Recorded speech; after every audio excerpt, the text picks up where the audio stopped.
Welcome back to That Dad Guy. It's March 20th, 2024, and lately I've been having a lot of people ask me about stamps, stamp collecting, the right way, the wrong way, my way, the highway. There is no wrong way to collect stamps. How do I get started? That was one of the questions. I really like stamp collecting. How do I get started? Well, you get an envelope. It has stamps on it. You save them. That's how you get started. It's up to you what you want to do with them from there. How big your collection do you want? Do you want a collection that you're investing money in? Is it something you're trying to do as a free hobby? Is it something you're going to put a lot of time into?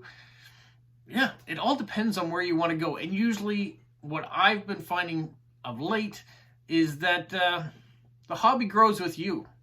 So as you get more stamps, you develop what's right for you, how you want to collect. Maybe the first thing you do is get a little album like this. This one is Stamps of Canada. Inside of it, you've got a little bit of history, and then you've got some pictures of stamps that maybe you want to try to find. And then maybe you do find one. You add one to the page. And then from there, you add a couple more. And a couple more. And that's how your stamp collection starts. Maybe you outgrow this. Maybe you're trying to figure out, okay, these stamps don't have numbers next to them. How do I know what stamps are what? Well, maybe I've got to buy a book or get it on discount from a place that's going out. Or this one's from 1999, so this has been around a long time. You can get them from the library. You can borrow them. You can go to stamp shows and bid on them in auctions and try to get them cheaply. You can go online and buy brand new stamp albums. They even come in PDF forms now. What's in a stamp album? Well, every stamp that's ever come out, depending on the book that you have, and they all have numbers associated with them. I talk about Scott catalogs a lot. This is a Scott catalog. Look how big it is. This is just for countries from C to F. So if I want to find my Canadian stamps, I'm going to go in here. I'm going to look for Canada in the alphabetical order. It's going to be near the beginning. And then voila, there are some Canadian stamps. And on it, you're going to find the year the stamps came out. You're going to find a description about it. You're going to find out how much it was worth at that point in time, whether it was used or new. And there's going to be a number associated with it. That's the Scott number that we talk about. And you can put that in your album. So maybe you start like this. When you have some stamps like this, you get them off the paper maybe, and I'll show you how to do that. And you put them in an album. When you're too big for this album, maybe you create your own album. So this is my father's album from Australia. And when he did it in the time, he did it like this. So he put the year at the top. He put the number, the Scott catalog number below it. You can see there's some holes missing, so he knows exactly which stamps he's missing. And you can see here, back in the day, he used hinges. Not everybody uses hinges anymore because it damages the back of the paper of the stamp. So maybe you don't do that anymore, but maybe you go to things like this, but that are full sheets, like this. So that's an option, and you can put the Scott number right next to the stamp and move them along, slide them along. How do you slide them along? Maybe invest in a pair of tweezers, tongs, to pick up the stamps so you don't damage them. That's an option. Or you can buy catalogs like this that have pages inside where you can slide the stamps in. They're protected. Like I said, there's no wrong way to collect stamps. There's no wrong way to have your collection. What is another? I'm going to put this aside. I've created a mess here because that's what you end up doing. You can get stamp mounts. What's a stamp mount? Well, it's a little piece of paper that's got a backing on it. It's got a clear front to the, and you can tape or glue the back down, but then the stamp slides in this protective covering, and then it's safe. So you can do that. What's another way you can do it? Well, you can buy annual collections. So Canada puts these out every year. It has all the stamps in it, and then you can make sure you have all the stamps from that year. That's another way you can do it.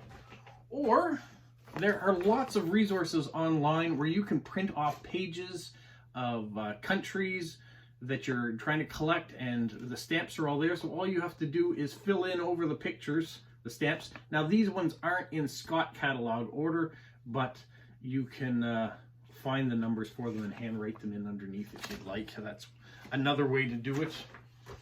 I know people that just collect mint stamps. So they buy souvenir sheets of stamps like so. So you don't want used ones, you just want the mint ones to come out. You can do that too. You can do mint. My father started his collection doing used stamps because it was cheaper. He could trade with people all around the world. Other people had their used stamps from their countries, and he had his. He created, where is this? Albums, and inside the albums he had the used stamps that he had to trade, like that, or he separated by countries, which is what I did. So here's a bunch of United States stamps that have come in. I still have them on paper, some of them, so they are to be soaked off or clear to the paper so the stamps can be nice and tidy, to be more like this. Once you have it like this, you can put it in your album. All right, let's talk about how to get a stamp off of a piece of paper like this to where it's normally. One of the oldest ways to do it is just get yourself a tub. This is the rusty tub that my father used. He just puts it in water, puts water in it, puts the stamps face down in the water, lets them soak for a while, and then with his tongs, he can peel off the stamps because they come right off the paper, and then he puts them on, or he used to put them on these corrugated, these are inside of cardboard boxes, just a corrugated thing, just so it didn't stick, and the water had place to go if it was damp, and it dried the stamp. Now the problem sometimes you do have with that is curling. The stamp will ride up. There are other options too. Pure citrus orange, you can just spray this on the back side of the paper and the paper will come off in relative seconds. Goo Gone is another product that I use that will lift those stamps right off, and then it only takes a short time for them to dry and they're ready to be added into your collection. So we've talked about having stamp albums. These is an early album once again. It shows pictures of the stamps. It has areas where you can write up or add in other stamps. This is an old book once again. This is one of the ones that I had as a child. We talked about those. What about collecting first day covers, FDCs, first day covers, or first day issues? That's another way that stamp collectors like to collect. So not only do you get the stamp, you get a beautiful cancellation. In Canada, you might have a little bit of a story too that goes along with the stamp to tell you a little bit about it. Not as detailed as you will get in the annual albums, but still a very nice thing to have. You can see here's an example of one of my father's pages that had the stamps on it, the Scott numbers below. So I've kept that. And then we've moved into some of these smaller books. He's put all his duplicates in here, a lot of duplicates in here, and some of them I've dumped on my floor right now, so I'll get those after. And then what do you do with your duplicates? When you've got a stamp in your collection already, and it's probably the nicest one that you have, and you've got another one of it, put them aside, put them in grouping order. This is an envelope of Switzerland stamps that my father has, that they're all duplicates.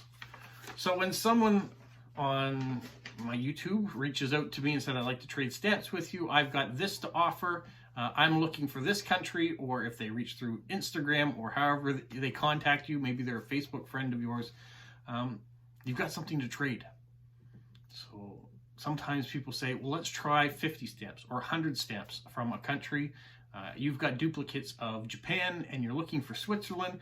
Well, now I've got an envelope of Switzerland that I can go through and send off 50, 100, whatever the agreed upon amount is. But that's when you start getting lots of stamps. How do you get these stamps other than people sending them on envelopes? Well, businesses sometimes If you work at a company and they have a mail room and there's stamps that come in on the mail, it's becoming less and less common for that practice because everything is going electronic. But that was one of the ways that my father got a lot of stamps. He went to the mail room and they gave him the garbage, and he ripped off all the corners with stamps on it, soaked them off, and then he had duplicates, so he was able to send those off. That's one way. You can also now go on eBay or Facebook Marketplace and buy people's collections that maybe they're getting rid of, or going to yard sales. Thrift stores sometimes have bags of stamps or bags of envelopes, so you can get stamps that way. Some people collect those envelopes though. Here, for example, beautiful old stamp. You've got a nice cancellation and a date mark on it, 1939 Royal Visit. So you might collect mail that way. And there are all sorts of beautiful cancellations. People collect cancellations, not just the stamps, but the cancellations that go with them. So we've got first day covers you can collect, cancellations, used new mint stamps, sheets, souvenir sheets. It doesn't matter. You can collect by country, you can collect by theme. You just want to collect birds of the world, you can do that. Olympics stamps, you can do that. There is no right and wrong way, but how big your collection gets is dependent on what you're willing to do with it and the time that you have. I can tell you now, I've got boxes and boxes of stamps that my father has set aside, gone through and put countries on, or sorted them. I've got ones that I started sorting too by countries that I still haven't soaked off. It is time consuming if you have the time that you want to put into it. Otherwise, you let it build up. And then eventually it'll make it into binders like that in the background, or binders like, okay, sorry, I keep going to the frame, like this. Beautiful binders, you can get them online. They are more expensive, so sometimes you can just go and take one of your old school kids' binders that they used for classes in the past that they're not using anymore, and put them in loose leaf pages, or the sheets that I was showing you there, wherever I put them. Yeah. Those are options too. I feel like I'm all over the place, but that's what stamp collecting's like. You go from having an envelope with a couple stamps on it to soaking these off and having individual stamps, and then going to your Scott catalog or your Stanley Gibbons catalog, or whichever one you happen to use and you get from the library or you've purchased, and then you find out what number they are. You add it into a binder that you've created, and then you find out what numbers you're missing, what stamps are you still looking for, and from there you can go on stamp sites like Liverpool Stamps, which is a great site. You can go and fill in some of your missing stamps. You can go to Hip Stamp. There are all sorts of dealers that are out there. There are stamp fairs that may or may not be in your area that you can go check out and get stamps at a discounted price. You don't have to pay a lot for things. It's up to you how much you want to spend, whether you want the best condition of a stamp in your collection, or whether you're all right with a corner being kind of torn, or a pen mark through it. You do what you can, and that's all that matters. It's a hobby after all, so enjoy it. There are tons of things you can do with it, and great people out there that you'll connect with. I know just talking about it through this channel and through my Instagram, that Dad Guy 1974, I've met a ton of great people that are in the hobby. But it all starts with my father. I give him 100% credit. He was the one who started the stamp collecting. He put the time in, the effort in to make it nice and clean and easy to get to. I know I've had a bit of chaos with it in the last, I haven't touched his stuff, but the new stuff that I'm bringing in is still a little bit chaotic for me. I'm still trying to find the balance between the hobbies that I have, being on YouTube, working, having a family, being a husband, and doing chores around the house. Those are things that all need to be done, and you have to balance it. But maybe you're a younger person and you don't have as many responsibilities and you're looking for a hobby. Stamp collecting might be old school hobby, but they're still making stamps. They're still producing lots of great material out there that we can come by and get, and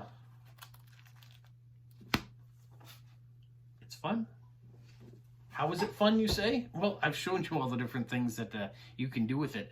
I haven't shown you as much about the art, the individual stamp, what's on it. How is that fun, you might say? Well, it's up to you. Do you like history? Do you like the history behind a stamp? Who's on it? Why they actually got to have a stamp? Maybe you just like fun things. Maybe you're into science fiction or anime. Well, they're on stamps. Did you know that? You can go and find anime characters, science fiction, pop art, musicians. A lot of them have been immortalized, shall we say, on postage stamps. So, maybe it's time for you to start stamp collecting. Hopefully I've given you a few ideas, and you can look at the chaos around me and all the different things that are here. Hopefully you won't make your working space look like this, but if you do, it means you're having fun and you're connecting with people around the world. Have a magical week. Oh, make sure you subscribe, like, leave positive comments, share with other people, and yeah, enjoy. What, Polo? You say like, subscribe, share, and tell all your friends? Who's a good boy? Who's a good boy? Bye.